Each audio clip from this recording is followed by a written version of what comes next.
Niyog. Makinig na at lumahok sa libreng pagsasanay on air. Handog sa inyo ng inyong Radyo Eskwela. Hatid ng Department of Agriculture at Agricultural Training Institute. O, huwag liliban ha, dapat laging present.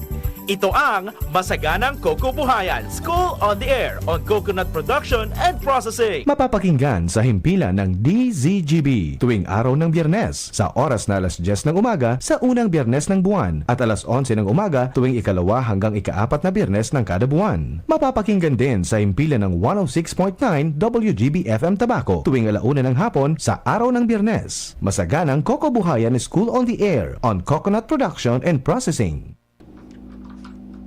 Isang mapagpalang umaga Bicolandia, Diyos Marhay na Aldaw Albay. Welcome po sa ating huling episode ng umaatikabo at hitik na hitik sa impormasyong talakayan sa Masaganang Kokobuhayan School on the Air on Coconut Production and Processing dito sa probinsya ng Albay, the land of majestic Mayon Volcano.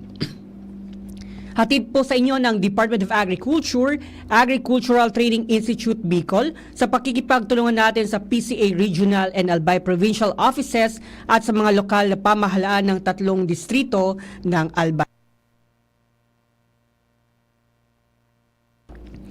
Ito po ang inyong lingkod, si Kuya Chan, Media Production Specialist 2 ng ATI Bicol. Pansamantalang hahalili kay Kuya Mike. Tayo po ay napapakinggan sa DCGB 729 kHz AM, Legazpi, tuwing unang Biyernes sa ganap na alas 10 hanggang alas 11 at sa ganap na alas 11 hanggang alas 12 ng tanghali naman kapag pangalawa, pangatlo at huling Biyernes. At sa 106.9 WGB FM Tabaco City, every Friday 1 p.m. to 2 p.m. Isang oras tayong magsasama-sama sa loob ng 3 buwan at sabay-sabay na matuto sa pagnyunyugan at pagpoproseso nito.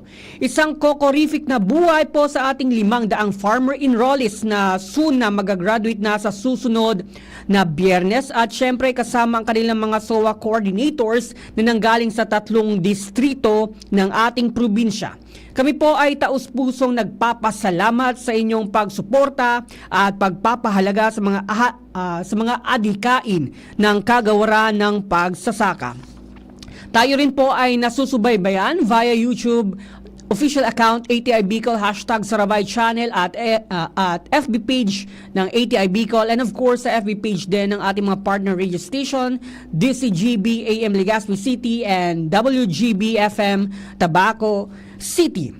Mga kaganapan po ng mga training under Coconut Farmers Industry and Development Program. Katatapos lamang po kahapon ng training on Nursery Operation Management and Establishment for Farmer Leaders.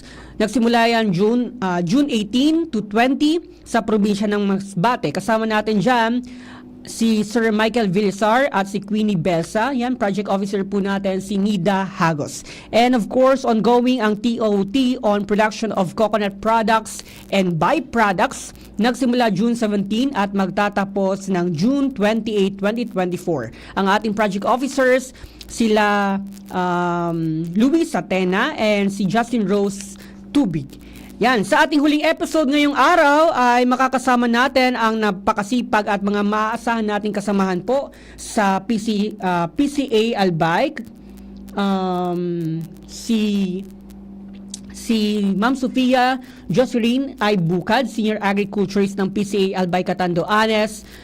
And si Sir Rolly M. Nierva, Agriculturist 1 ng Piodoran, Libon. So, pag-uusapan natin ngayon ang non-food processing at maya-maya ay tungkol naman sa farm enterprise. So, magandang umaga po.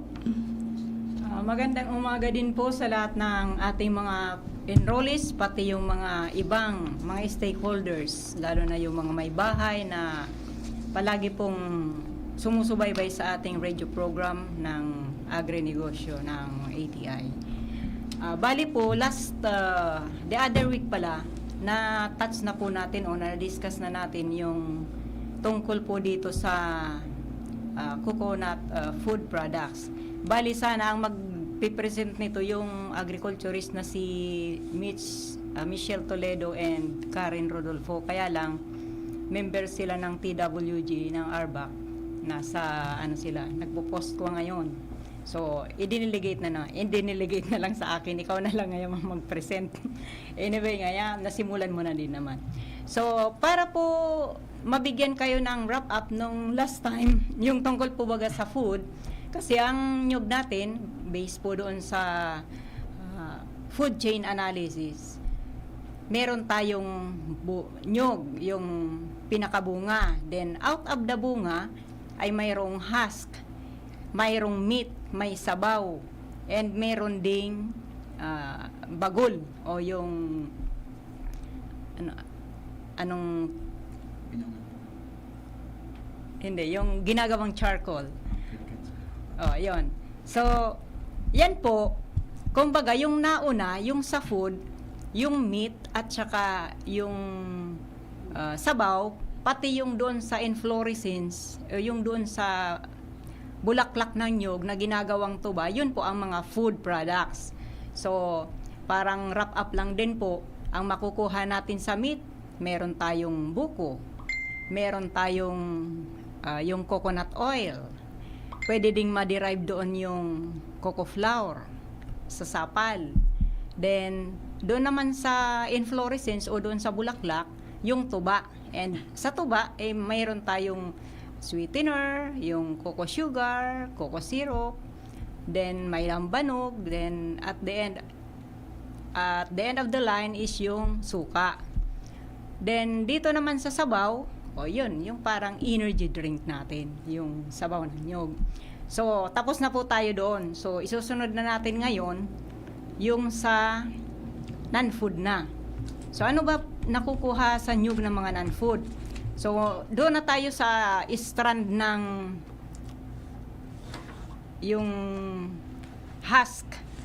Ano ang makukuha sa husk? Kasi supposedly, ang husk ng nyug, waste na lang po yan. Kaso, ginawa ng paraan na ma-fully utilize yung mga waste material. Kaya po, na-derive o out of research, na-derive na pwede palang magamit pa din itong mga waste na ito. Sabi nga, kahit nga waste, nagiging pera pa din, na-convert pang Kumbaga pera. masasabi natin, ma'am, na sa nyug talaga walang tapon na. Opo.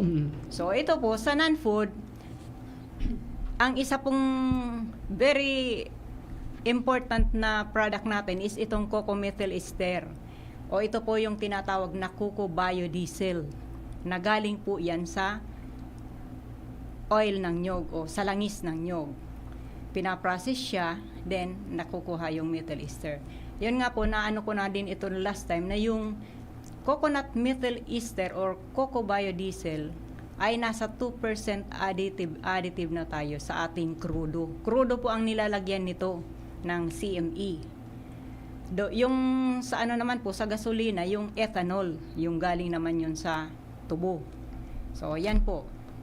Kung baga may 2% additive tayo ngayon, at present, ang wino-work out po is maging 5% for the coming years. Although, ang as per study, yung CME ay maganda sa makina. Malinis siya sa makina, then yung mileage niya, kung baga yung natatakbo ng 1 litro ng CME, mas mahaba o kaysa compared doon sa crudo. Kaya nga lang, medyo mahal. Kaya, ang presyo nito ngayon is siguro mga 90 to 100 na yung 1 litro. Samantalang yung crudo natin, mga 60 lang ata, o 60 plus. So, para magkaroon din naman ng mapaggagamitan yung nyug natin, kung baga mag-create ng demand, kaya po, ito, inaano ng ating pamahalaan na i-push yung 5% na additives ng CME sa ating crudo. Yan po ang CME. So, sabi ko nga po sa mga cocoa farmers natin, kahit po naubos na ang langis na imbak ng Middle East, hanggat may nyug tayo, meron tayong crudo. Dahil po dyan sa cocoa diesel na yan. Kasi pwede pong gamitin siya as alternate doon sa crudo ang cocoa biodiesel.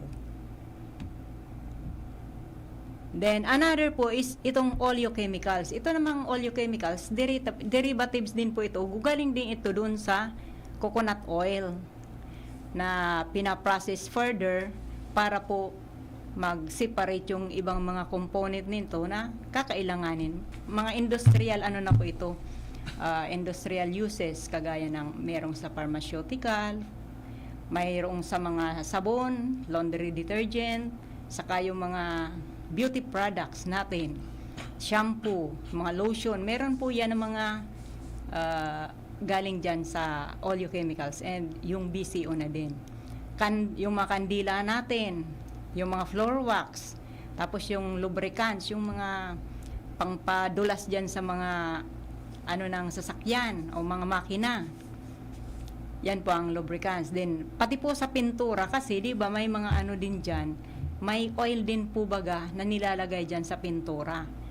And para maging bioorganic siya or biodegradable, so, ang option is to use yung mga galing sa coconut na oleochemical rather than yung mga synthetic ang gamitin. So, yan po ang pinakaano ng oleochemicals na nagagamit natin. Then, ito nga po is substitute na din siya ng crudo as fuel ng ating mga sasakyan. Then, ang sunod po is itong cocoa shell powder. Teka, copra cake po. Ito muna, copra cake muna. Dito naman tayo sa, kumbaga ito yung sapal ng copra.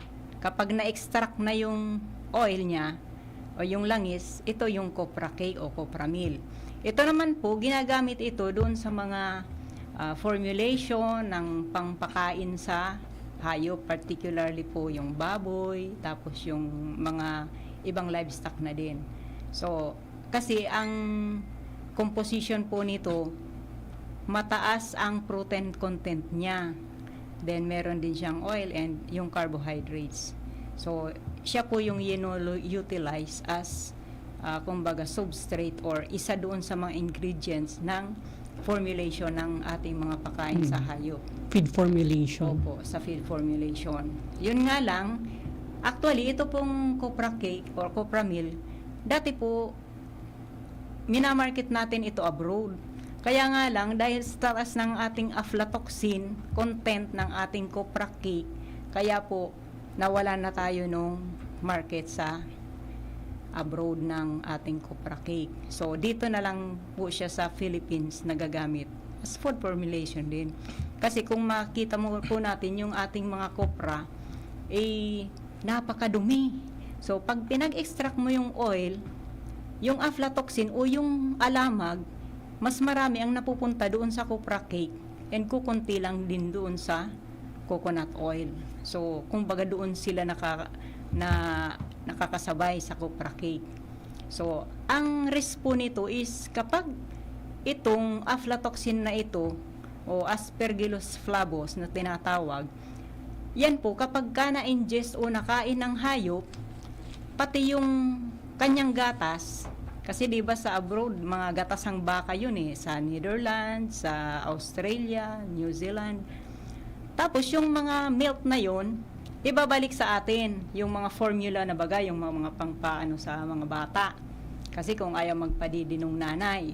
So, ang ano po nito, very critical is yung aflatoxin na galing doon sa copra cake, dala-dala ng copra cake, na kinain ng hayop, natatransmit po doon sa gatas niya.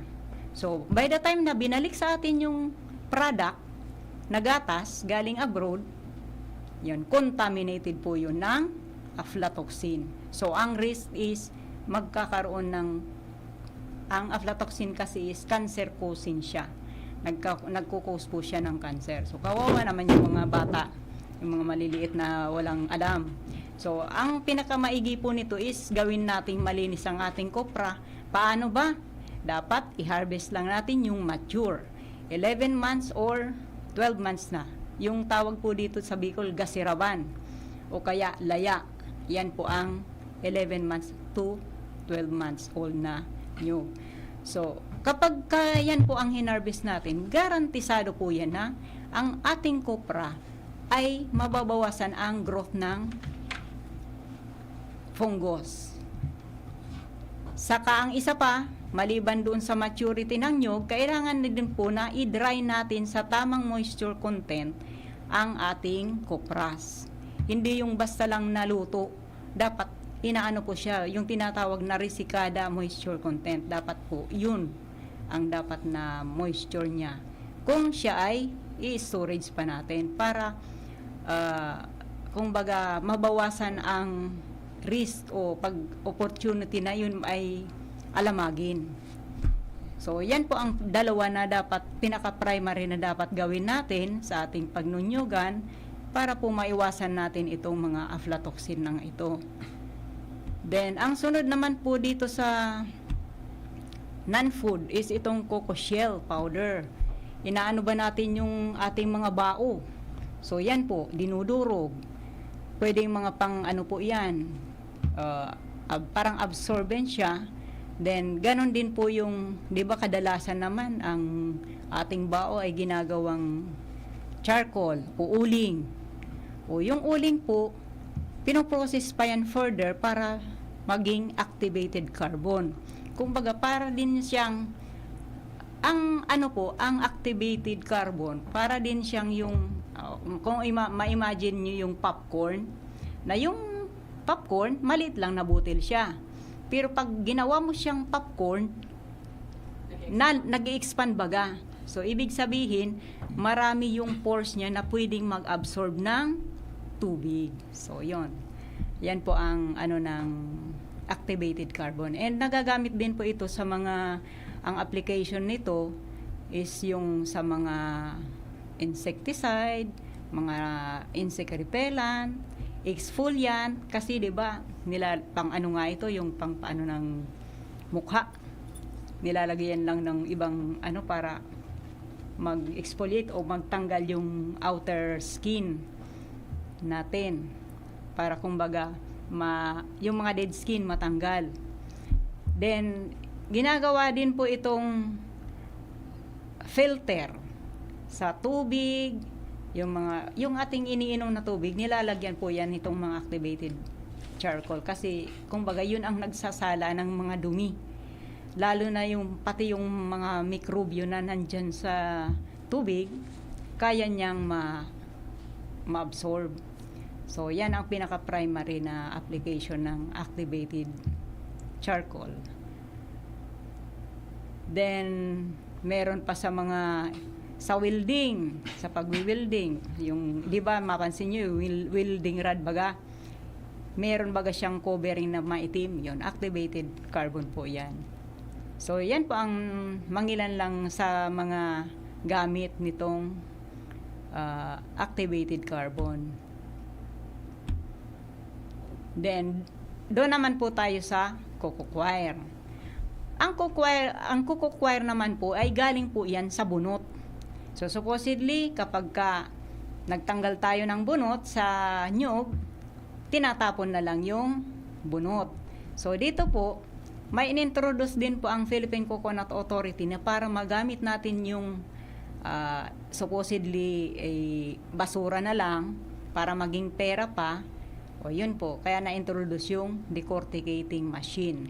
Kumbaga, minumulino po yung bunot para matanggal o maghiwalay yung fiber niya, yung mga hibla ng bunot doon sa mga parang dust. Kaya yung hibla po, yun ang coco coir. Yun po yung nilulubid, tapos wini-wave, para po gawing geonet. Yung pangtapal po baga ito sa mga, halimbawa nag-road opening, may mga embankment na medyo prone na mag-landslide. O ito po yung tinatapal para ma-prevent yung erosion ng lupa na nabukasan. Kasi kumbaga hindi na stable yung surface niya, yung ibabaw ng lupa. Kasi nagalaw na siya eh. So yan pa ang ginagamit na pangtapal doon, anti-erosion. Yan po ang tinatawag na geotextile. So yan po ang primary gamit ng coco coir. Pwede din po siyang gamitin sa mga halimbawa yung mga doormat. Pwede din yung mga bags, ganyan. and iba pa. Then yung sa ano naman, sa coco peat naman, ang ginagawa sa coco peat, ang main na gamit nito is yung parang soil conditioner siya. Para yung ating, 'di ba, na uso yan nung pandemic na hindi nakakalabas yung mga tao, yun na uso yung mga plantita. Kaya yung dati po noon na may mga decorticating machine na nag-ooperate, santambak ang kanilang coco peat. Ngayon nung mag-pandemic, awa ng Diyos, nabenta lahat ng coco peat nila. Kaya yung waste nila, naging pera ngayon kahit hindi sila nag-ooperate nung kanilang deco machine. So, sa ngayon nga po, in-encourage namin yung mga may deco machine na at least gamitin yon. Kasi as per study nung si Engineer Ramon, na ito daw, na pag-operationalize ng mga deco machine, at least makakapagbigay ng income doon sa organization o proponent ng at least mga 500 pesos a day. Neto na po yan. Kumbaga yan ang magiging margin nyo. So, mas maigi po na gamitin natin yung ating mga deco machine, di bali masira, basta ginagamit, rather than nasira, nabulok, na hindi naman ginamit. Sayang lang po yung gastos ng gobyerno din. So, ang sabi ko nga po, dahil sa ngayon, kulang talaga yung market ng sa coco coir, di ilahok na lang natin, lahat na lang yun, gawin na lang natin conditioner or soil conditioner. Saka, ang coco peat po, isa din po siya sa ginagawang, kumbaga, ingredient din sa mga organic fertilizer.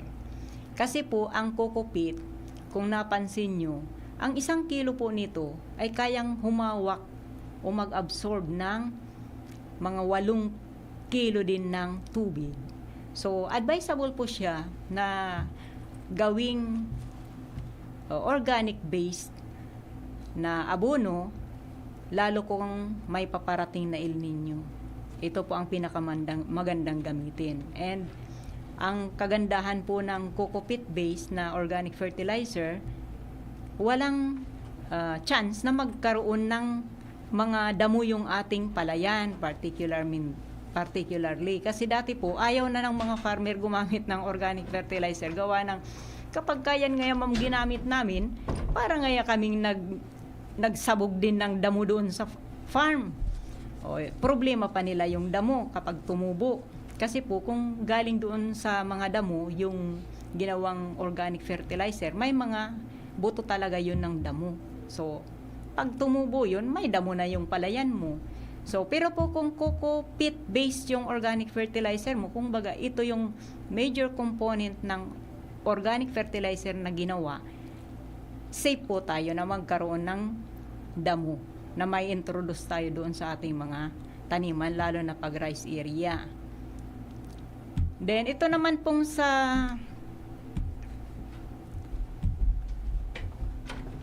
isa pang product ng ng coco board.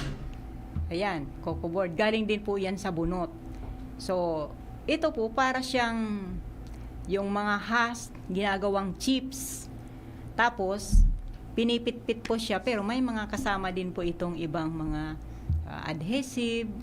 Kumbaga may mga kalahok din ito para pwede siyang gawing mga coco board o para po siyang plywood, kumbaga. Pwede siyang gamitin sa mga construction, pang sa dingding, pang double wall, pwede ring single, or pwede naman sa ceiling, pwede din po siya. So, para siyang plywood ang coco board.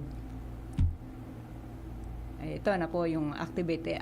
Ang activated charcoal pala, ang pag-ano nito, ang ginagawa dito is, una, ginagawang charcoal muna yung bao. Tapos, ginigiling siya para mapino. Pag napino na siya, imimix na po nyo yung paggawa. Ito yung briquette pala, yung sa briquette. Gagawin nyo na pong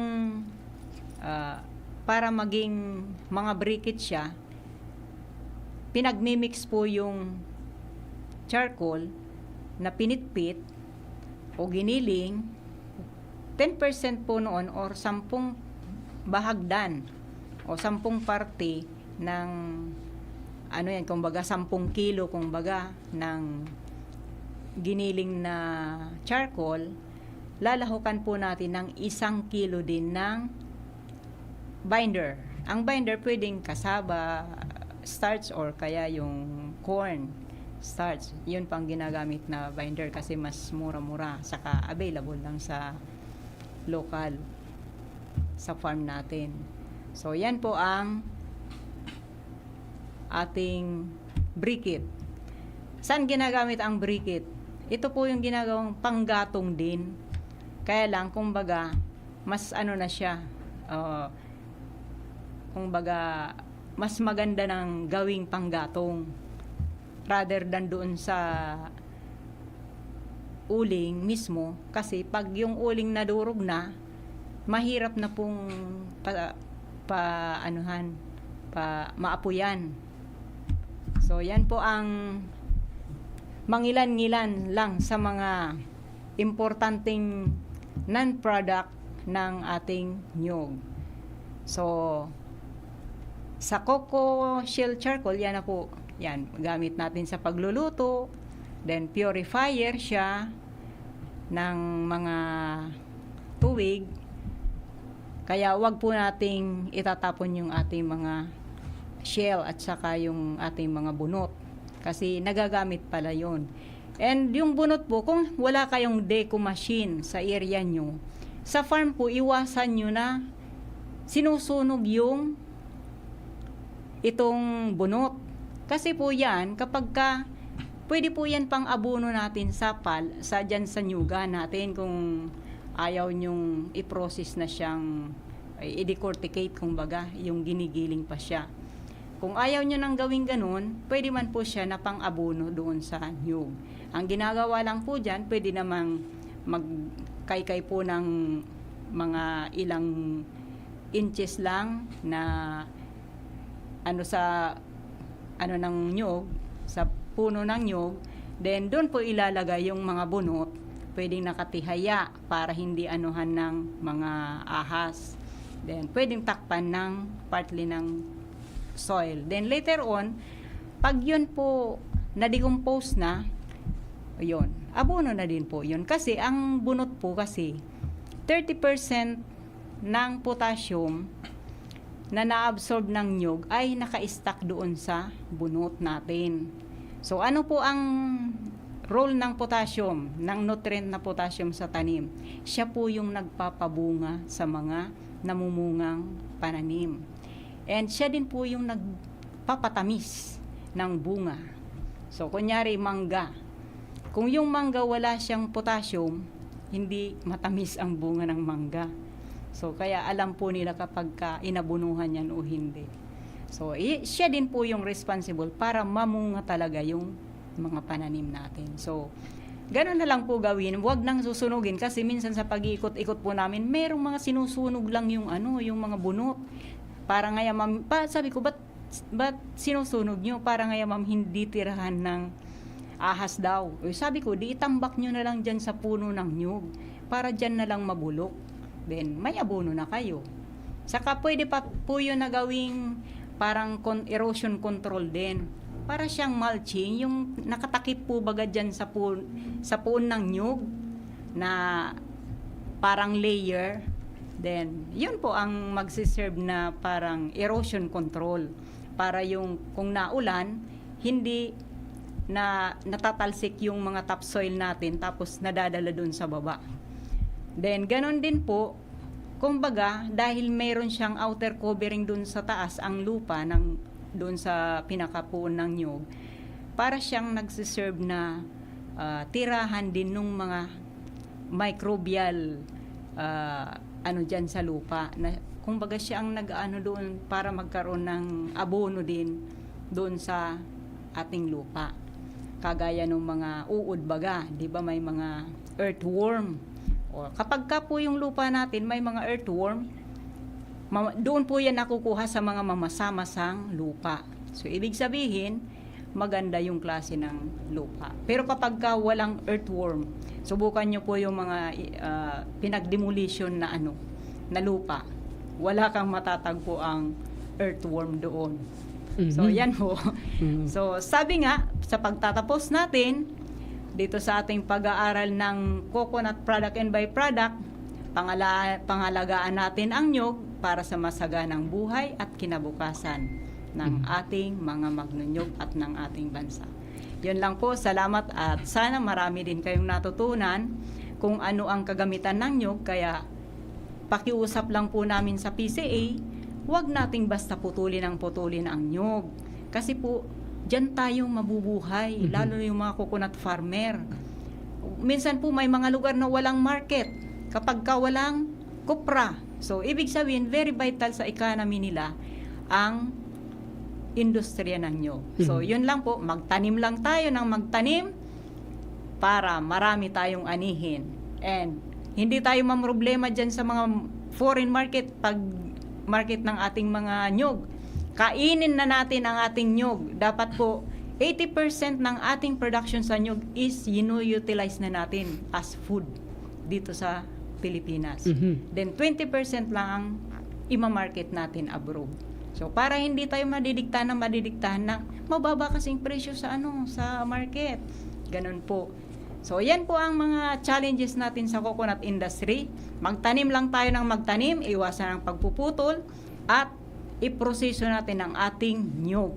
Correct. Kasi ang nyug po ay food commodity po siya. Hindi siya para kopra. Sabi ko nga po, ang kopra, default lang yan o alternative lang yan. Kapag ka nag-surplus yung ating nyug as pagkain, so, hindi na magagamit as pagkain natin, mapoproseso, pwede na po siyang gawing kopra. Yun lang po ang alternate. Kumbaga, default lang ang kopra sa coconut processing. Okay so, po, yan ma'am. lang po. Salamat. Sige po. Tunay nga po talagang nyug ay tree of life and talagang maraming business opportunities para sa ating mga coconut farmers. Kaya ang kailangan lamang natin gawin ay to explore these potentials of coconuts by processing and para ma-increase ang ating production and income. So sabi nga kanina ni ma'am, marami pang non-food processing products na pwede nating makuha sa nyug. It could be biodiesel for fuel, oleochemicals for personal necessities, yung mga shampoo, mga sabon, at yung mga feed formulation na pwede natin gamitin for livestock feed and poultry food. Yan, yung mga cocoa coir based and cocoa peat based products natin. So yan, napakaraming value-added products na talaga masasabi nating walang tapon sa nyug. At yan po ang ating non-food processing na topic. Yan, thank you very much, Ma'am Jo. And now, dumako naman tayo sa topic na farm enterprise kasama si Engineer Rolly M. Nierva. So sir, ano po yung farm enterprise na tinatawag natin dito? Yes po sir. So sa muli po sir, magandang tanghali po sir. Magandang tanghali po sa lahat ng nakikinig at sa sumusubaybay po sa atin. So since tapos na po nating pag-usapan yung tungkol po sa coconut, yung mula po sa coconut nursery establishment, sa pag-maintain po nun, yung sa farm management and maintenance, yung sa pest management, sa pest and disease management, and pati na po yung sa coconut and food and non-food products. So ngayon po ang pag-uusapan naman po natin ay tungkol po sa farm enterprise. So bali po sir, gusto ko pong simulan yung ating parang usapan, kumbaga, sa tanong po na kumbaga, business po ba ang farming? Ano po sir? So ano po sir, business po ba ang farming? Yes, it's a business. Yes. Sabi nga natin, it's a science, it is an art, and it is also a business. Yes po sir. So sa simpleng salita po sir, ang farming po ay maituturing pong isang negosyo. Kasi po kumbaga, nag-i-invest po tayo diyan, kumbaga, nagre-risk po tayo diyan sa lupa po natin, sa mga binhi. For example, sa fertilizer, sa labor, and other inputs para po makapag-produce po tayo ng tinatawag po nating profit or yung kita po sir. So, kung ang farming po sir ay business, so ibig sabihin po ang ating po mga farmer ay mga businessman. Ano po sir? So every farmer po kumbaga kailangan po nating tingnan yung ating sarili bilang mga full-fledged na businessman So, gaano man po kaliit o kalaki yung ating farm, tingnan po natin yung sarili natin as parang mga businessman po talaga. Ano? So, and parang gawin din po natin, parang i-adapt din po natin yung mga parang good business management principles. Parang doon po tayo, parang magkaroon po tayo ng vision sa ating farm. So ano po ba yung vision natin sa farm? Kung ano po ba yung parang pangarap natin sa farm? Saan po ba tayo patungo? Ano yung direction? Ano po yung direction ng ating farm? So magkaroon po tayo ng vision na tinatawag natin. And, so dito na po tayo sir sa topic po natin na farm enterprise. So bali po ang farm enterprise, ito po ay parang ito po ang farm enterprise, parang nangangahulugan po ito ng negosyo ng paggawa ng mga pananim, ng mga produkto ng hayop, livestock products, and mga aquatic organisms sa pamamagitan po ng wastong paggamit at pamamahala ng lupa, tubig, tapos paggawa or labor, tapos yung capital pong parang pinasok natin doon sa business at mga pangunahing hilaw na materials or raw materials na tinatawag natin. Kabilang po dito yung binhi, yung feeds, yung mga pataba, and gasolina. Kasama rin po yung gasolina. So, ang farm enterprise po, ito po yung parang individual enterprises po sa ating farm. So, maaari po itong parang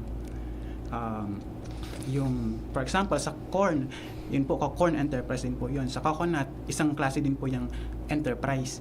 So, each of this, parang, kada product po doon nating parang na puproduce is tinatawag po nating enterprise. So, ang farm business naman po, kumbaga, ang farm business, ito po yung tumutukoy sa buong farm na po ito. So, kabuuang farm na po ito. Kumbaga, ang farm business po, parang, maaari po siyang parang binubuo ng mga enterprises, ng mga iba't ibang enterprises. Kasi sa farm naman po, hindi lang po baga dyan. For example, coconut farming lang yung ginagawa natin dyan. Meron din po tayong livestock products, yung nagtatanim din po tayo ng mga parang vegetables. So ito po parang mga example po yun ng mga enterprises.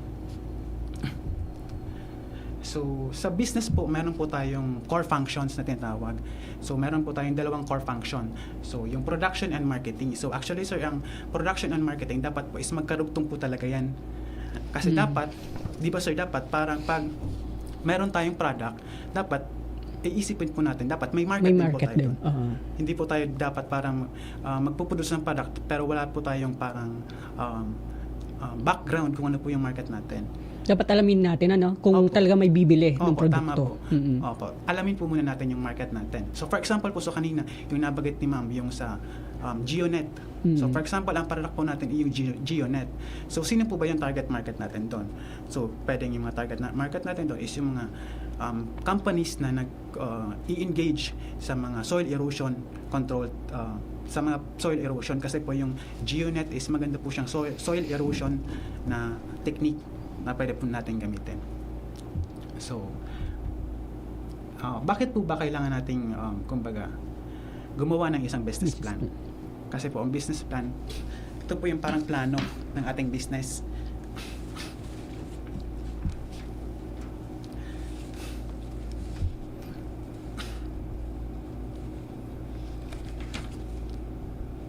So, ang business plan po is parang ito po yung dokumento kung saan magpo-provide po sa atin ng description o parang pangkalahatang ideya kung ano po yung parang business natin, yung parang business, yung future ng ating business, kung saan po tayo patungo. So ito po ay parang nagdi-detail po doon kung ano po yung mga goals natin sa business natin and kung paano po natin balak i-achieve yon. So yun po yung sa business plan. So bakit po ba importante yung tinatawag nating business plan? So, ang business plan po is importante kasi it minimizes the risk and uncertainties sa ating sa business. Kasi po bilang kung for example, magsisimula pa lang po tayo, kumbaga marami pa po tayong hindi alam tungkol sa business na yon. So, pwede pong tungkol po sa customers, kung sino po ba yung customers natin, kung sino po ba yung competition natin, yung competitor natin doon sa business natin, and kung paano po i-operate ang ating business. So, kumbaga, ang business plan po sa pamamagitan ng paggawa ng business plan, ito po isang magandang paraan na para makita po natin or malaman kung saan pa po yung mga weak spots pa po natin, kung saan pa po tayo mahina, And at the same time, para makapaggawa po tayo ng parang contingency plan or backup plan kung sakaling ma-encounter po natin yung parang mga problema na yon. So it also provides parang information. Nagbibigay din po ito ng mga information kung ano po yung mga resources na available sa ating farm, or kung ano po yung mga resources na kailangan po natin sa business na yon bago po tayo gumawa ng business. So pwede po itong parang financial resources, ano po yung capital, yung investment, Manpower, yung kasama manpower, yung yan, kasama po yung manpower. human resources kung sino po yung sa employees natin. Tapos kasama din po dito yung sa marketing resources, paano po ba yung magiging marketing natin nun. And meron po din po dito parang yung physical resources. So sa physical resources man po, kasama po dito yung mga equipment, facilities po, yes po, and mga raw materials na kailangan natin sa ating farm. So parang ang business plan po, it also serves as a guide in the implementation. Kumbaga magiging gabay po natin ito sa pag-implement po ng ating business. And parang ang business plan po ay parang reminder din po natin, reminder ng mga activities na dapat po nating magawa sa isang particular na period. Kasi po sa isang business plan, sa isang business po, kumbaga napaka-importante po dito yung parang nasa tamang schedule po tayo. Laging dapat on track Yes, tayo. tama po. Dapat nasa tamang schedule po tayo. For example po sa production, so dapat alam po natin kung sa ganitong oras ba dapat nakapag-produce na po tayo para hindi po tayo parang magka-problema. So ano po ba yung mga essential components? Kasi ang business plan po, may mga essential components po siya ng isang business plan. So parang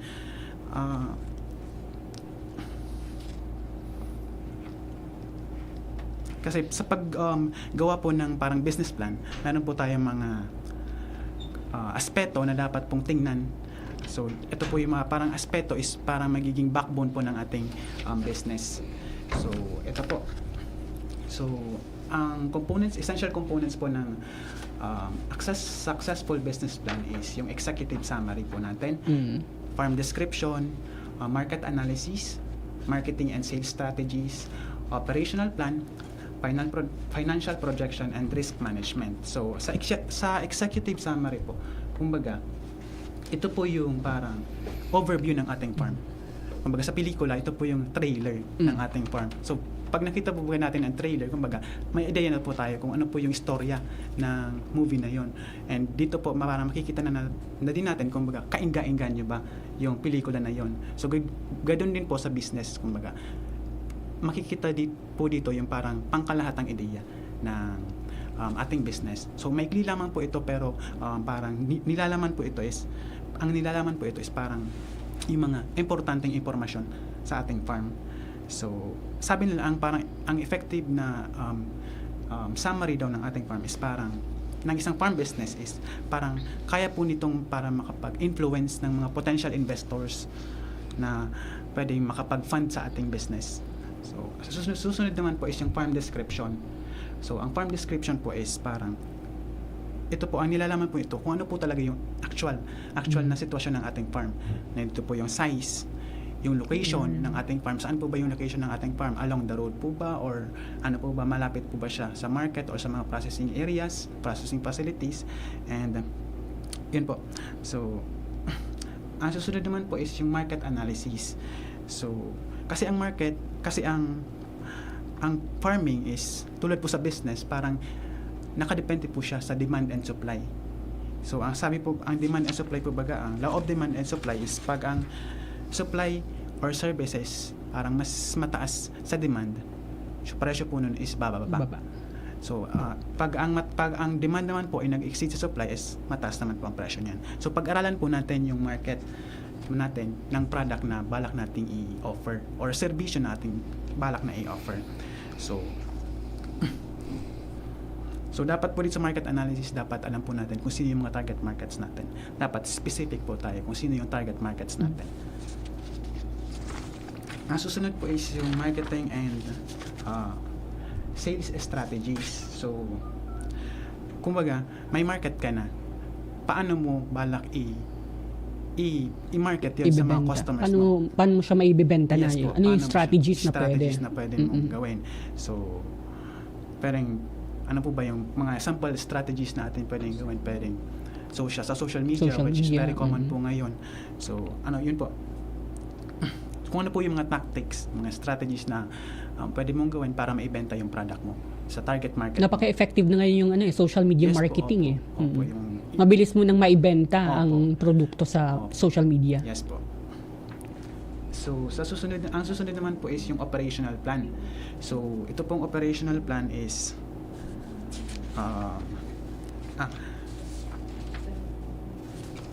operational plan is parang ito po yung parang plano kung paano mo balak i-operate yung farm mo. Kung paano mo siya balak i-operate on a daily basis, kung paano mo balak i-operate yung mga strategies mo para maabot mo yung mga goals mo, na kung ano yung goals mo sa iyong farm.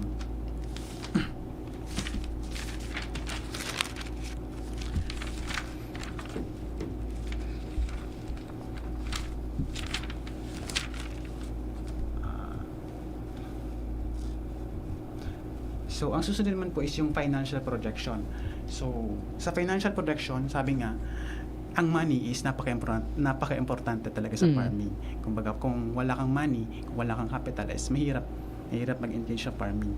So, ang isang kompletong sample business farm is dapat meron tayong parang reasonable na financial projection.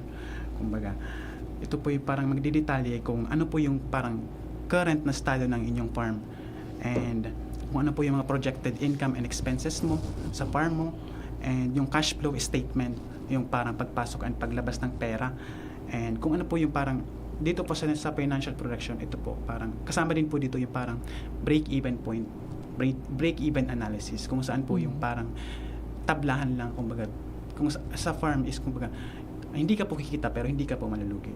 Kasama din po yung sa financial projection. So sa financial projection, parang sinasagot po dito yung mga tanong na parang ilan ba yung capital na kailangan mo. So, paano mo babalak i-obtain yung mga funds na kailangan mo yon, and dito po sa financial projection dapat po is flexible tayo, and realistic. Dapat po realistic po tayo dito. And susunod naman po is risk management. Kasi sabi nga, farming has its fair share of risk. Kumbaga, hindi po nating maiiwasan na magkakaproblema po tayo sa farming. So, pwede pong, for example, is due to bad weather, pag dinaanan po tayo ng bagyo, pwede din po yung parang pest and disease sa coconut natin. So, yung pagbabago ng market, ng presyo, ng produkto natin, hindi. Kasi, yung market po is mahirap yan parang i-project. Kumbaga, pag minsan po, pabago-bago yung presyo. So, dapat po is, ang ating pong business plan ay meron pong risk management plan. Kumbaga, ito po ay para mag-include ng mga strategies po natin kung paano po natin mamimitigate yung mga risk po na yon, sa various risk and threats na pwede pong parang mangyari po sa ating farm, and kung paano po natin balak i-manage yung crisis na yon. So what makes a successful farmer? So a farmer, kumbaga, para po maging successful ang isang farmer, a farmer should have a sense of business. So tulad po na nasabi natin na sa farm business, so dapat gaano mo po kalaki o kaliit yung ating farm is dapat parang kilalanin po natin na farmer na parang businessman po tayo, and parang a farmer should be able to sell his product where and when it is most profitable. And sa farming, napaka-importante din po yung parang magtatago tayo ng mga record, yung farm record. Record keeping po. Napaka-importante po niyan sa isang successful na farm na parang may record po tayo. Kasi ang practice ng mga magsasaka natin ay isusulat lamang sa halimbawa kalendaryo, and then kapag natapos na yung buwan ay pupunitin na. So nawawala yung record ng ating mga. So napaka-importante po na may record tayo para may babalikan po tayo. For example, kasi pag sa tagal ng panahon, pag hindi po tayo ng record, makakalimutan po natin yan. So mas maganda po yung may record pa tayo para may babalikan po tayo. And above all, dapat po sa farming, dapat pinaplano po yung production para po ma-take advantage kung saan po yung parang most favorable na condition ng ating parang produkto. Kung saan po, kung anong oras po ba or anong period po ba sa taon yung parang mataas yung presyo ng ating produkto. Yun po. Talking about plan, sir, balikan ko lang yung about sa business plan. Mahirap po ba, sir, to develop a business plan? Actually, sir, kung tutuusin, parang sa pinag-usapan natin yun, parang siguro ang mga farmer natin is nag-iisip na parang mahirap create ang business plan. So, hindi naman kailangan parang very technical. Yung sinasabi natin, very technical yung business plan. Kumbaga, at least po parang magkaroon po tayo ng simpleng plano sa ating farm. Hindi naman po kailangan yung very technical tulad po na na-discuss natin. Pero dapat po, yung sa na-discuss po natin, bawat parte po doon is parang meron po tayo nakapaloob doon. Hindi naman po kailangan na parang napakalalalim na mga salita or technical yun nga po, technical. Kumbaga, at least meron po tayong idea. Magawa man lamang Okay. po. Opo. Yes po, Okay. Opo, okay na po. Okay. Opo. So yan. Napag-usapan na natin ang tungkol sa farm enterprise. Yan. Thank you, Sir Rolly. And sabi nga ni Sir Rolly ay farming is indeed a business. Kasi sabi natin agriculture is a science, an art, and a business also of planting crops and raising animals. And of course, kailangan mo lang magkaroon ng good business management when it comes to farming and magkaroon lamang ng vision. Ano ba yung direction mo sa na dapat meron ang iyong farm? At napag-usapan din natin yung pagkakaiba, kung ano yung pagkakaiba ng farm business sa farm enterprise. So, yun pala, yung farm business pala ay whole farm as business na sa loob yun ay mga farm enterprises. Yan. And then, napag-usapan din natin yung mga essential components of a successful business plan na kapag walang isa dito ay wala tayong matatawag na business plan. And sabi nga ni Sir, hindi naman ganun kahirap gumawa ng business plan, hindi kailangan na very technical ang paggawa nito. Kahit simple lang na business plan ay kaya na nating gawin ito. And yung formula ng pagiging isang successful farmer, dapat kailangan may sense of business ka, meron kang record keeping, and meron kang plan of production. So yan ang ating farm enterprise. Okay, napakabilis po talaga ng ating oras. Parang kailan lang tayo ay nagsimula, 2 months ago. Actually, magti 3 months na nga, mga kanyog. So, maraming salamat, Ma'am Jo and Sir Rolly, sa pagpapaunlak na samahan po kami ngayong araw dito sa huling episode ng Masaganang Kokobuhayan, School on the Air on Coconut Production and Processing dito sa probinsya ng Albay. Salamat po sa ating 500 enrollees at kanilang mga coordinators na magsisipagtapos na sa susunod na Biyernes. Congratulations, everyone! June 28, 2024, magkita-kita po tayo sa Albay Park and Wildlife Multipurpose Hall. Again, June 28, 2024 sa Albay Park and Wildlife Multipurpose Hall sa ganap na 1:00 ng hapon sa ating PCA headed by Acting RM Marlon M. Terado, sa mga kasamahan natin sa PCA Albay headed by Sir Alvin Trespeses, sa DARFO 5 Director Rodel Tornilla, syempre sa aming napakasipag na Center Director ng ATI RTC 5 Ma'am Elsa Parot, sa aming Section Chief Ma'am Primalo Imperial at sa buong pwersa ng ATI Bicol. Nakasama din po natin dito si Miss Maria Francia Bautista, ang aming technical staff ng Information Services Section, and hi kay Sir Mike na na kasalukuyang nasa equally important activity at sa in-house technical side namin ng DCGB, Sir Ronald Baldo and Jerome Nico Martinez. Maraming salamat po sa pagsubaybay, pakikinig at panonood sa loob ng 3 buwan sa DCGB AM Legazpi City at WGB FM Tabaco City na naging tahanan natin. At ito po ang inyong lingkod, Kuya Chan, at syempre sa ngalan ni Kuya Mike, angat coconut tayo sa isang masagana, matatag at progresibong industriya ng niyog sa bansa. Diyos mabalos, Bicolandia. At yan ang masaganang kukubuhayan. School on the Air on Coconut Production and Processing. Live sa inyong Radio Eskwela. Ang programang ito ay handog sa inyo ng Department of Agriculture at Agricultural Training